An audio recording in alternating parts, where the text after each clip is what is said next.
हाँ पढ़ो।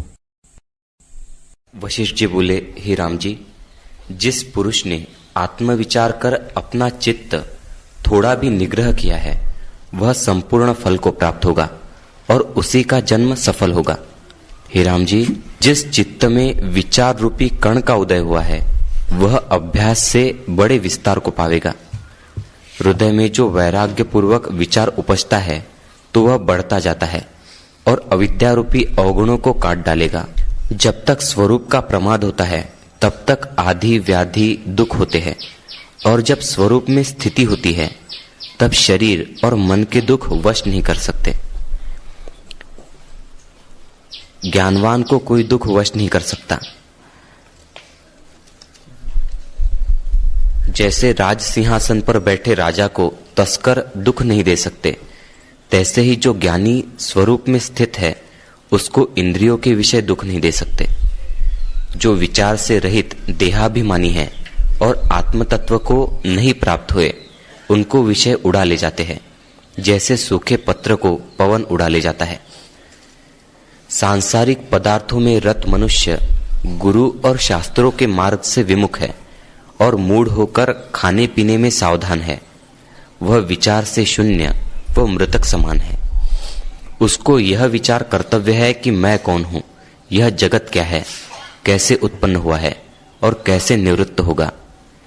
इस प्रकार विचार कर संतों के संग और अध्यात्म शास्त्र के विचार से जो पुरुष दृश्य भाव को त्याग कर आत्म तत्व में स्थित होता है वह परम पद पाता है।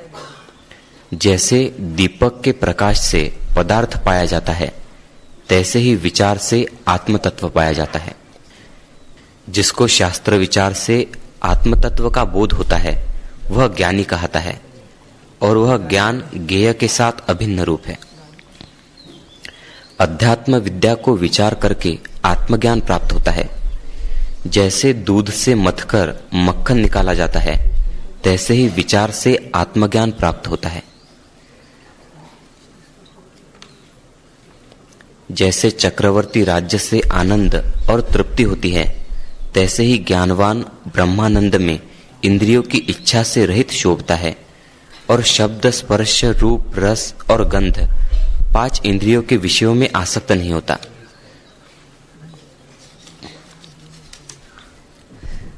संसार रूपी शत्रु के नाश के लिए जब तत्वज्ञान, मनोनाश और वासना क्षय का इकट्ठा अभ्यास हो तब संसार रूपी शत्रु का नाश हो। हे राम जी, जब तीनों का इकट्ठा अभ्यास करोगे तब हृदय की अहम मम ग्रंथि टूट पड़ेगी। अनेक जन्मों की संसार सत्यता जो इसके हृदय में स्थित हो रही है सो अभ्यास योग से टूट पड़ेगी। इसके चलते बैठते खाते पीते सुनते सूंघते स्पर्श करते और जागते इन तीनों का अभ्यास करो। वासना के त्याग से प्राण स्पंद रोका जाता है। जब प्राणों का स्पंद रोका तब चित्त अचित्त हो जाता है। एक प्राणों के रोकने से ही वासना क्षय हो जाती है, तब भी चित्त अचित्त हो जाता है। आत्मयोग से अथवा वासना के त्याग से आत्मतत्व प्रकाशेगा। इनमें जो तुम्हारी इच्छा हो वही करो। चाहे प्राणों को योग से रोको, चाहे वासना का त्याग करो। प्राणायाम तब होता है जब गुरु की दी हुई युक्ति स्थित होती है और आसन और आहार के संयम से प्राणों का स्पंद रोका जाता है। जब सम्यक ज्ञान से जगत को अवास्तव जानता है तब वासना नहीं प्रवर्तती। जो जगत के आदि और अंत में स्थित है उसमें मन जब स्थित होता है तब वासना नहीं उपजती।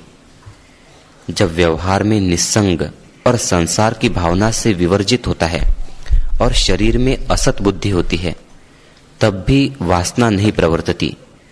और जब विचार करके वासना क्षय हो तब चित्त भी नष्ट हो जाएगा।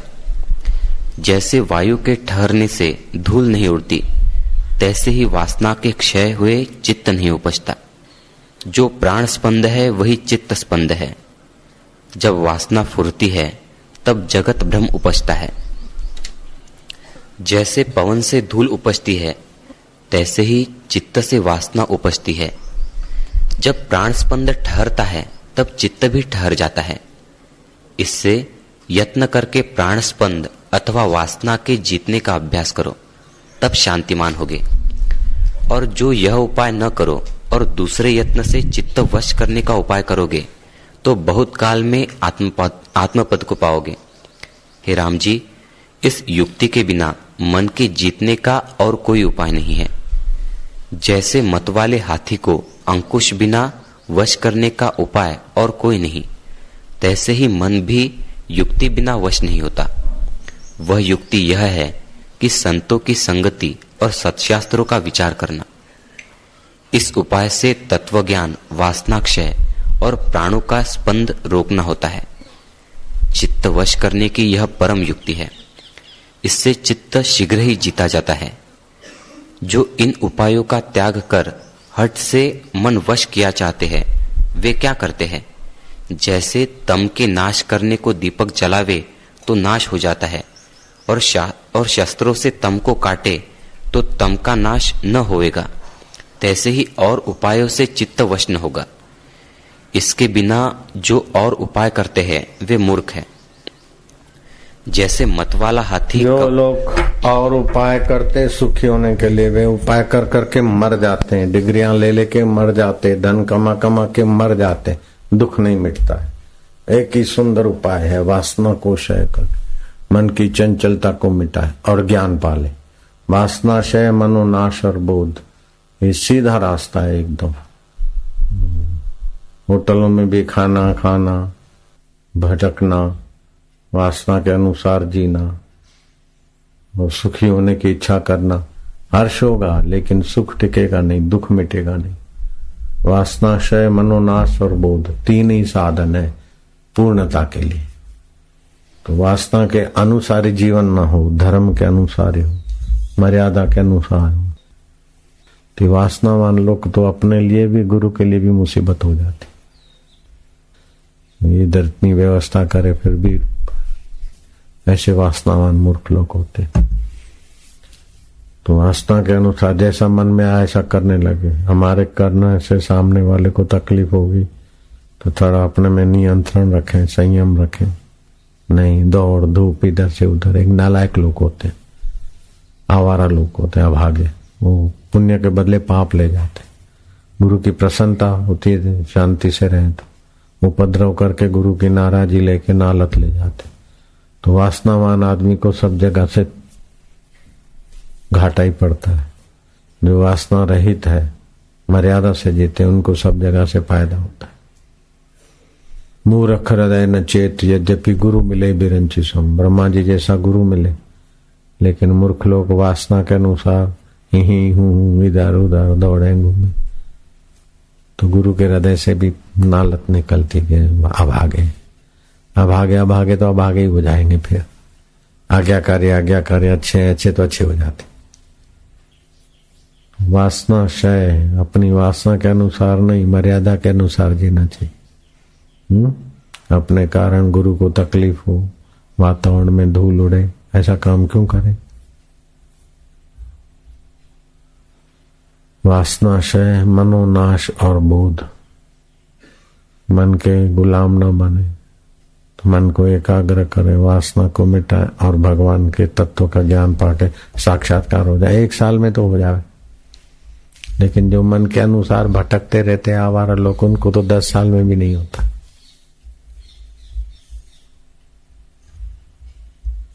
जैसा अपने मन में आया ऐसे करने लगे, मुंह छुपाते रहे, ये करते रहे। जैसा अपने मन में आया ऐसे ही निर्णय करते। शास्त्र की मर्यादा से जिए तो कल्याण हो जाए।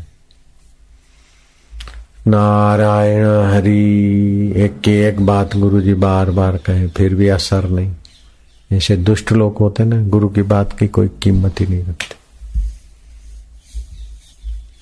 ऐसे दुष्टों के संग से तो संत भी उब जाते, फिर एकांत में चले जाते, दर्शन नहीं देते। जाओ, अच्छे लोग भी उसके, दुष्टों के कारण अच्छे लोगों का भी दर्शन सत्संग चला जाता है। जो आवारा टाइप के लोग होते हैं ना, वो बहुत उपद्रव करते। माँ बाप की भी नहीं माने, गुरु की भी नहीं माने, ऐसे लोगों की तो दुर्गति होती।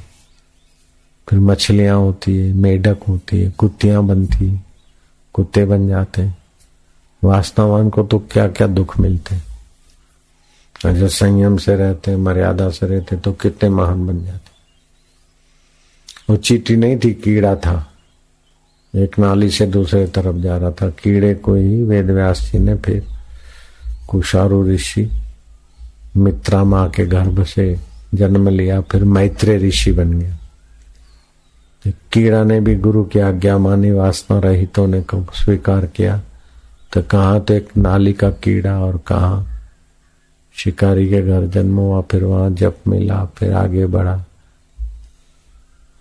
कुशारू ऋषि और मित्रा माँ के कोख से जन्मा, उसका नाम मैत्रेय पड़ा।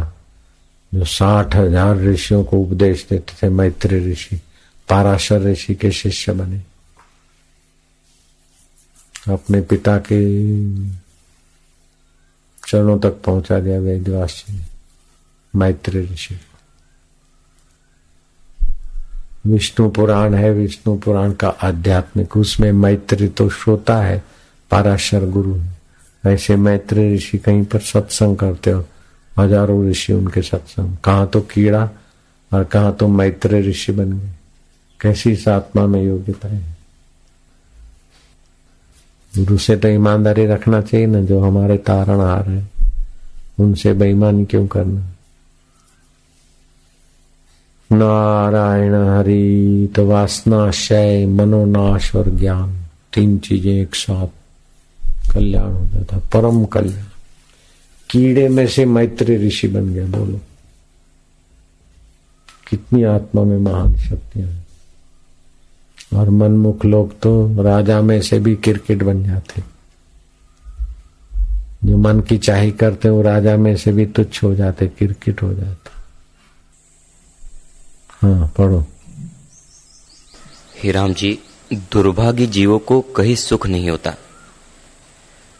जिसने तीर्थ, दान, तप और देवताओं की पूजा, यह चारों साधन किए हैं और मन जीतने का उपाय नहीं किया, वह मृग की नाई भ्रमता फिरता है। तीर्थ में भी आए, तप भी किया, दान भी किया, जप भी किया, लेकिन मन को वश नहीं किया। गुरुजी बोलते हैं ऐसे मन को वश करना चाहिए। मन के गुलाम बने तो उसका सब व्यर्थ हो जाता है। हे राघव, जो काल संतों की संगति में व्यतीत होता है वही सफल होता है, और जो दिन सत्संग बिना व्यतीत होता है वह वृथा जाता है। हे राम जी, तुम चित्त से शास्त्र और संतों के गुणों में चिरपर्यंत चलो, और जो कुछ शास्त्र में प्रतिपाद्य है उसकी दृढ़ संतों के कहने में और संतों के अनुभव में चीर पर्यंत चलो। ऐसा नहीं कि कपट, बेईमान ये करके मन के दास हो जाओ, धर्मादि की चीजों का ऐसा वैसा करके पुण्य और बुद्धि नाश करो, तो फिर रोग हावी हो जाता है। अनिष्ट इष्ट मजबूत होता है तो अनिष्ट नहीं हो सकता। जब आदमी कपट बेईमानी करता है धर्म में इधर उधर, तो इष्ट कमजोर हो जाता है, तो अनिष्ट हावी हो जाता है। इष्ट मजबूत होते फिर अनिष्ट नहीं हो सकता। मेरी माँ का तबीयत खराब था, लेकिन इष्ट मजबूत हो गया, श्रद्धा दृढ़ हो गई, तो अनिष्ट हट गया।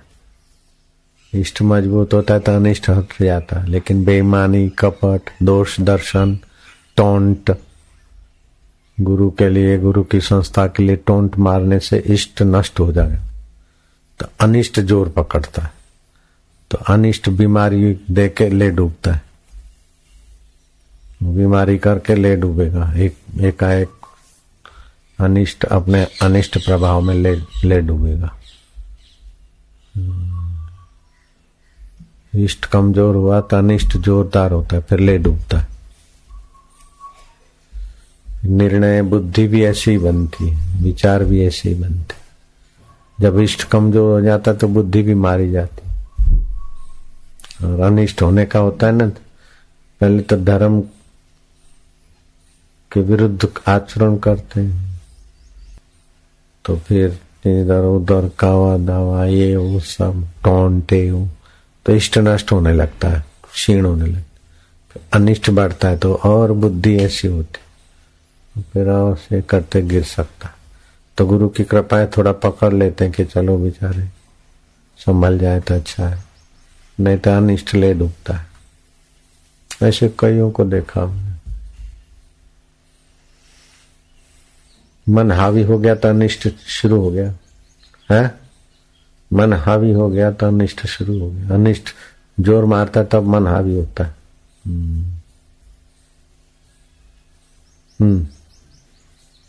जब तक आत्मज्ञान नहीं होता तब तक शास्त्रों के अनुसार आनंदित आचार में विचरे, शास्त्रों के अर्थ में अभ्यास करे।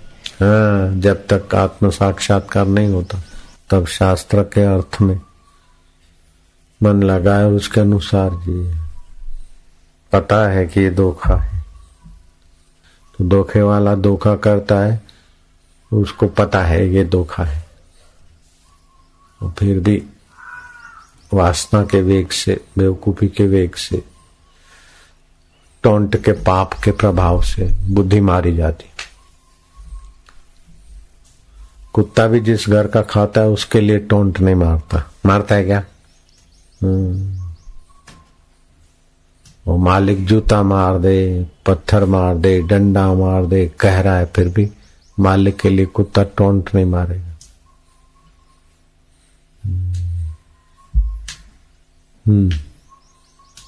और मन को राग द्वेष आदि से मौन करे, तब पाने योग्य अजन्मा, शुद्ध और शांतरूप पद को प्राप्त होता है। हाँ, अजन्मा शिव, जो भगवान शिव तत्व का अनुभव करते हैं शंकर जी, वही शिव तत्व का अनुभव करने का अधिकारी, लेकिन मनमुख होने के कारण तुच्छ जीव हो जाता।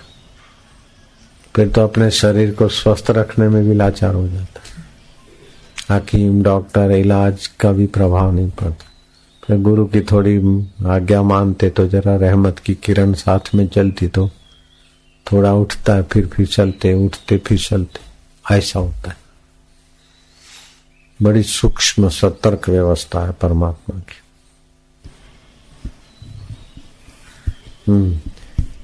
हे राम जी, जो जहाज और मल्लाहों के होते भी इनको नहीं तरते, उनको धिक्कार है। धिक्कार है। जहाज और मल्लाह और नाव होते हुए भी जो संसार सागर को नहीं तरते और अपना टोंट और कपट और इधर उधर, तो उनको धिक्कार है। करा कराया एक मनुष्य जीवन, करा कराया सब चौपट कर देते, उनको धिक्कार है। वशिष्ठ जी कहते तो गुरु में श्रद्धा होती, सद्बुद्धि होती तो आदमी भगवान के रास्ते चलता है, और जब बेईमान होता है तो मनमाना आचरण करता है। जिस मनुष्य के शरीर हमको तो गुरुजी ने बोला वहीं रहो, तो 7 साल वहीं रहे। एक दिन भी नहीं रह सके, ऐसी जगह थे, लेकिन गुरुजी ने कहा रहो तो रहे। दाढ़ी बाल कटाते तो गुरु की आज्ञा मांग के फिर जाते। मनमुख लोग, टोंटबाज लोग, जिधर जैसा अच्छा लगा चल मेरे भैया। तो मन को अच्छा लगे ऐसा तो कीट पतंग भी करता रहता है। भाई को अच्छा लगे ऐसा करो, फलाना को अच्छा लगे ऐसा करो, तो मरो। फिर कल्याण किसमें होगा? जो अच्छा है उधर को जाना चाहिए, जो अच्छा लगे वो मत करो, जो अच्छा है उधर को चलो, चाहे फिर कठिनाई हो। अच्छे में अच्छा तो धर्म है, उपासना है, ज्ञान है, उधर चलना चाहिए ना। व्यवहार में अधर्म क्यों करें? कपट, हेरा फेरी, इधर की चीज उधर, तो अधर्म है।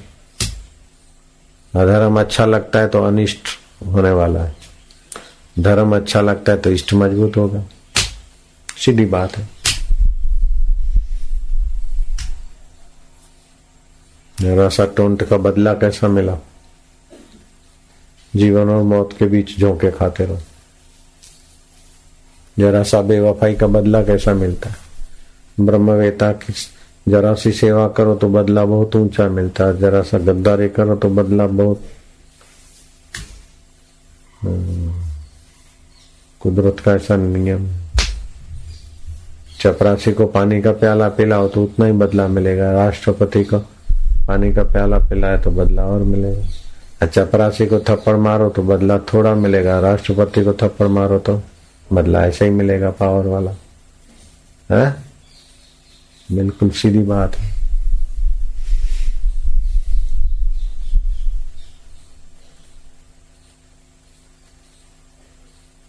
साधारण आदमी को जूता फेंको तो बदला थोड़ा ही मिलेगा, राष्ट्रपति के सामने जूता फेंका तो बदला तेज मिला।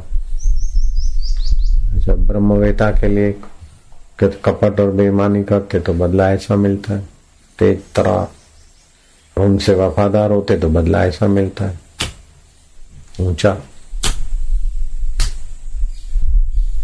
करनी आपो अपनी के नेड़े के दूर, अपनी करनी से ही हम भगवान और गुरु के नजीक हो जाते, अपनी मनमानी करने से भगवान और गुरु के दूर होके अनिष्ट का खेती बढ़ा देते। बोए पेड़ बबूल का आम कहाँ से हो। हाँ, विचार सहित बुद्धि है वही जहाज है और संत रूपी मल्लाह है। इनको पाकर जो संसार समुद्र से नहीं तरते उनको धिक्कार है। हाँ, बुद्धि तो नाव है, संत मल्लाह है। संसार रूपी समुद्र से तर जाए तो धन्यवाद है। अगर जो डूबता है बुद्धि भी है, संत भी है, शास्त्र भी है, फिर भी जो डूबता है उनको धिक्कार है।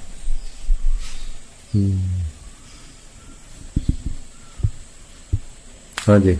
जिस पुरुष ने आत्मविचार में बुद्धि लगाई है वह तर जाता है, अन्यथा कोई नहीं तर सकता। जिसको आत्मा अभ्यास दृढ़ हुआ है वह तर सकता है।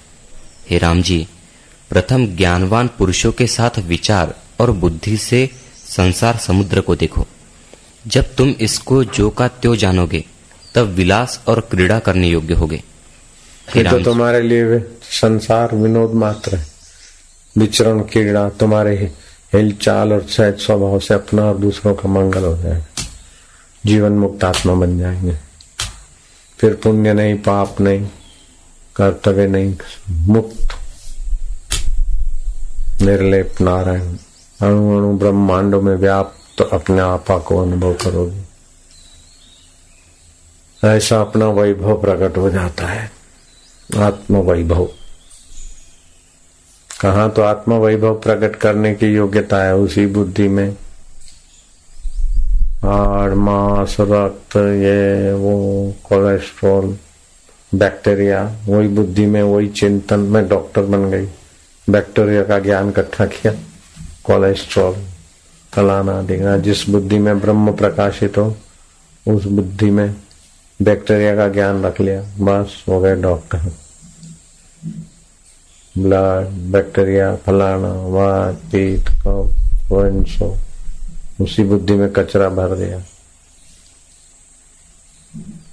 इसलिए रामकृष्ण बोलते थे डॉक्टरों को आत्म साक्षात्कार नहीं हो सकता। खोपड़ी में भर लिया ना बैक्टीरिया, कोलेस्ट्रॉल, हेमोग्लोबिन। डॉक्टरों को, वकीलों को और दलालों को ईश्वर प्राप्ति नहीं हो सकती। वकील और दलाल जानबूझ के झूठ बोलते और डॉक्टर हृदय वो करते और खोपड़ी में वही भरते। इसीलिए उनको ब्रह्म साक्षात्कार होना। तो नाग महाशय ने अपने हॉस्पिटल बंद कर दिए। तो लोगों ने बोला क्या खाएगा, ऐसा क्या रामकृष्ण का सत्संग सुना। उसके बाप ने डांटा, अस्पताल बंद कर दिया। बोले जो काम करने से ईश्वर प्राप्ति नहीं होती वो काम मैं नहीं करूंगा। तो बोले भूखे मरेगा क्या, मेढक खाएगा? तो मेढक मरा हुआ पड़ा था, उठा के मुंह में रखा, लो आपकी आ गया तो लो ये मेढक खा लो। बाप ने देखा ये तो एकदम पक्का हो गया। वो तो लगे रहे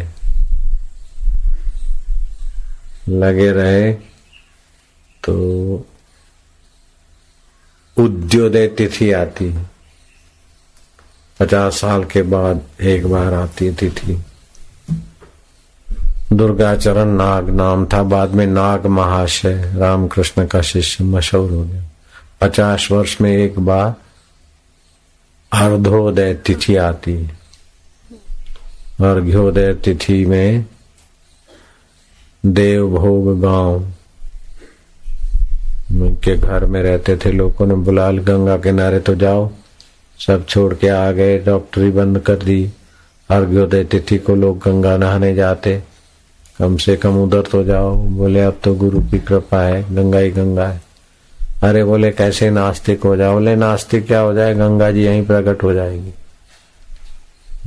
अभी तो आज शाम है, ऐसे चलते चलते गंगा जी को कल पहुंचेंगे, कल तक तो गंगा जी यहीं प्रकट हो सकती है।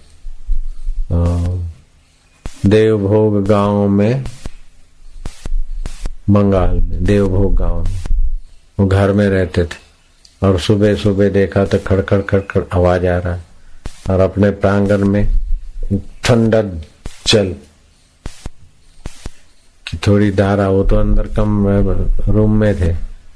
सोचा कि हम गंगा जी के पास तो बहुत गए, अब तो गुरु जी ने ज्ञान गंगा दिया, गुरु की आज्ञा मानते तो गंगा जी इधर ही आ जाएंगे। ऐसा संकल्प करके शांत हो गया। देवभोग गांव में प्रांगण में गंगा की धारा चल पड़ी। बड़े से लोग आए, देखा तो गंगा जल, हर गंगे हर गंगे हर गंगे आवाज आया। धारा बढ़ती गई बढ़ती गई। बंगाल में देवभोग गांव में दुर्गाचरण के प्रांगण में गंगा प्रकट हो गई। जो लोग नहीं जा सकते गंगा घाट पे मीलों दूर, उन्होंने वहीं गंगा जी का दर्शन कर लिया। डॉक्टर थे, डॉक्टरी छोड़ दी, गंगा प्रकट हो गई। दूर दूर से लोग आने लगे। ऐतिहासिक बात हो गई, यहां तक पहुंच गई। काली रामकृष्ण ने कहा डॉक्टर, वकील और दलाल को ईश्वर प्राप्ति नहीं होगी। और उसकी प्रैक्टिस भी चलती थी बंगाल में, अच्छा नाम था डॉक्टर दुर्गाचरण, छोड़ दिया। फिर नाग महाशय, दुर्गाचरण दास नाम था उनका, दुर्गाचरण, डॉक्टर दुर्गाचरण नाग, बाद में नाग महाशय के नाम से प्रसिद्ध हुए। गंगा जी प्रकट कर लिया तो कितनी शक्तियां आ गई, कैसी शक्तियां छुपी है। वही मेढक काटना और बैक्टीरिया और ये और वो और कोलेस्ट्रॉल, कैल्शियम है, ये है बॉडी में, ऐसा ही दवा लेने का, उसी में खोपड़ी लगाई, बुद्धि लगाई, क्या जख्मारी। कहाँ तो ब्रह्म साक्षात्कार और कहाँ कोलेस्ट्रॉल, कहाँ फैट, हेमोग्लोबिन, बैक्टीरिया, फलाने बैक्टीरिया, ढिंगने बैक्टीरिया। एक साधे सब साधे, वो तो छोड़ दिया। और बैक्टीरिया आएगी, तुच्छ तुच्छ तुच्छ में बुद्धि बिखर गई, मान छूट गया। छोटी छोटी बातों में जो बुद्धि को उलझा देते हैं या कपट में उलझा देते तो वो महान चीज से बुद्धि नीचे हो जाती। कपट गांठ मन में नहीं, सबसे सहज स्वभाव, नारायण व संत की व दास की लगी किनारे न।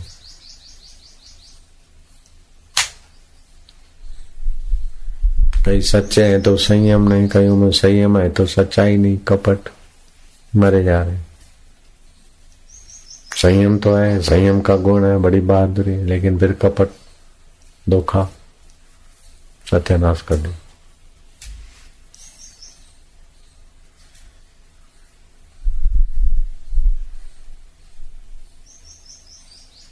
भले 50 ऐब है, संयम नहीं है, फलाना है, ढिंगना है, लेकिन गुरु से तो धोखा नहीं करता, वो आगे निकल जाएगा। धर्म से धोखा नहीं, गुरु से धोखा नहीं, तो वो आगे निकल जाएगा। चाहे बाकी 100 गलतियां हो, लेकिन वफादारी तो है। पूरा करो। हे राम जी,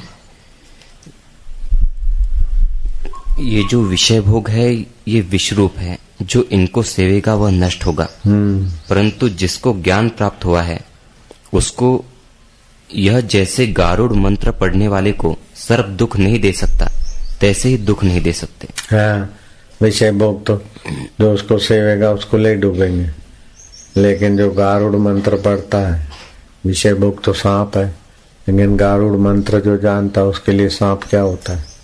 ऐसे जिसको आत्मज्ञान है उसके लिए विषय क्या होता है, ये क्या होता है, महान, ये कितनी ऊंची उपलब्धि है। अकेले में रहे, साधन नहीं रहे तो सुरक्षित, गड़बड़ी के बीच रहे और ज्ञान की निष्ठा बने रहे तो कितनी ऊंची उपलब्धि है। श्री कृष्ण की ऐसी भव्य उपलब्धि। बड़े बड़े योगेश्वर योगियों से भी कृष्ण महायोगी। योगी तो अलग से रहे तब योगी टिका, लेकिन वो तो बराबर बीच विषयों के रहे, व्यवहार में, बाल बच्चे करने में, युद्ध में, सब में रहे, फिर भी ज्ञान कितना मजबूत, कितनी ऊंची स्थिति। ऊंची स्थिति का महत्व नहीं जानते मूर्ख लोग, तो कृष्ण में भी दोष देखते। ऊंची स्थिति कितनी प्रगाढ़ है, इतना नीचे आने के बाद भी तुम पर 1 सेकंड में ऊपर पहुंच जाते, कितनी मजबूती महानता है, वो नहीं देखते। कृष्ण ने ऐसा क्यों किया, राम ने ऐसा क्यों किया, हाय सीता क्यों कर, तो मरो मूर्ख। इनकी तो ऊंची स्थिति है। हाय सीते करते तो क्या है, राम की स्थिति कितनी ऊंची, कृष्ण की स्थिति कितनी ऊंची।